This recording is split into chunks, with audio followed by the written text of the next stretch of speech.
UP के अलीगढ़ की रहने वाली रूबी आसिफ खान हिंदू देवी देवताओं की मूर्ति अपने घर में स्थापित करने को लेकर अक्सर चर्चा में रहती हैं। वे बीजेपी कार्यकर्ता हैं और पीएम मोदी की मुरीद हैं।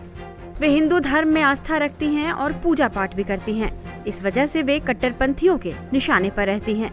22 जनवरी को अयोध्या में रामलला की प्राण प्रतिष्ठा की जा रही है। इस बात को लेकर जैसे पूरे देश में जश्न और उत्साह है, ऐसा ही जश्न रूबी भी अपने घर में मना रही हैं। वे अयोध्या में राम मंदिर के निर्माण से बेहद खुश हैं और 1 जनवरी से 22 जनवरी तक उन्होंने अपने घर में भगवान राम के दरबार की स्थापना की है। उनका कहना है कि अयोध्या में 500 साल के बाद राम मंदिर बन रहा है। इससे देश में खुशी का माहौल है और मैंने भी अपने घर में पूजा रखी है। राम की पूजा करने के बाद से ही वे कट्टरपंथियों के निशाने पर आ गई हैं। इसी बात को लेकर रूबी को धमकियां मिल रही हैं। उन्होंने मीडिया से बातचीत में कहा, कुछ जिहादी लोग मेरे पीछे पड़ गए हैं। उन्होंने दावा किया कि मुझे धमकी भरा पत्र मिला है जिसमें लिखा है, रूबी तू बहुत बड़ी राम भक्त बनती है ना, 72 घंटे में तुम्हें परिवार समेत जान से मार देंगे।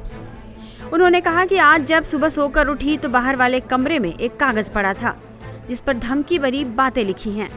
सीसीटीवी चेक किया तो उसमें एक आरोपी रात में उनके घर के दरवाजे के नीचे से कागज डालता हुआ दिखाई दिया। रूबी ने कहा, मेरे साथ कुछ भी हो सकता है। फिलहाल उन्होंने पुलिस में इसकी शिकायत की है। उन्होंने पुलिस से छानबीन करने और जल्द से जल्द आरोपी को गिरफ्तार करने की बात कही है।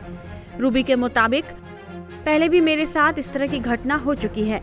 पोस्टर लगाकर जिंदा जलाने की धमकी भी दी गई थी। मेरे ऊपर फायरिंग भी हो चुकी है जिसे मेरे बच्चे के पेट में गोली लगी थी।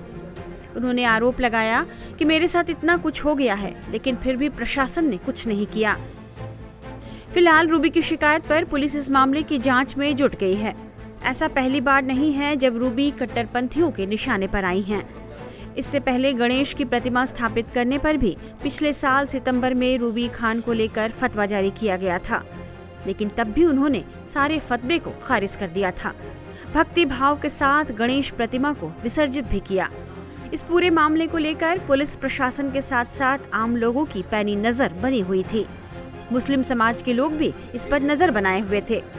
फतवे और धमकियों को लेकर तब उन्होंने कहा था कि चाहे उनके खिलाफ कितने भी फतवे जारी क्यों न हो जाएं, वे गणेश पूजा नहीं छोड़ेंगी। उन्होंने तब भी कहा था, वे लोग मुझे मार सकते हैं, मेरे साथ कुछ भी हो सकता है। रूबी ने एक बार फिर कहा है कि वे ईश्वर और अल्लाह दोनों में यकीन रखती हैं और चाहे जो हो जाए वह 22 जनवरी तक रामलला की पूजा करती रहेंगी। टाइम्स नाउ नवभारत डिजिटल की रिपोर्ट।